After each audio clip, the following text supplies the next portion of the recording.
ચાલો તો આજે આપણે જોશું a plus B whole square આધારિત દાખલાઓ. એમનું જેમનું સૂત્ર છે a square plus 2ab plus B square. Okay, ચાલો તો ક્વેશ્ચન છે એક્સ પ્લસ 2 હોલ સ્ક્વેર.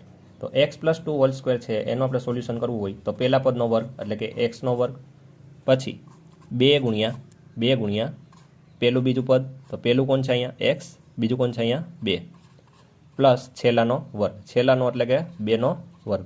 બરાબર. હવે એક્સનો વર્ગ એટલે કે એક્સ સ્ક્વેર, 2x અને 2 આ ત્રણેયનો ગુણાકાર કરવાનો છે એટલે કે 2 દુ 4 અને પછી શું આવશે એક્સ, એટલે અહીંયા કેટલા થઈ જશે 4x પ્લસ છેલ્લા પદનો વર્ગ એટલે કે 2નો વર્ગ કેટલો થશે 4. અહીંયા ક્વેશ્ચન એવો છે 4x પ્લસ 5 હોલ સ્ક્વેર. તો આપણી પાસે એક નિત્યસમ છે. કયો નિત્યસમ છે તો કે a square plus 2ab plus B square. બરાબર. તો આના આધારિત આપણે એક દાખલો ગણવાનો છે.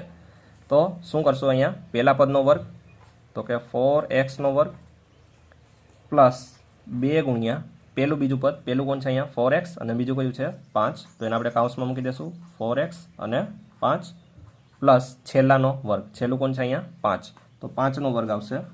બરાબર.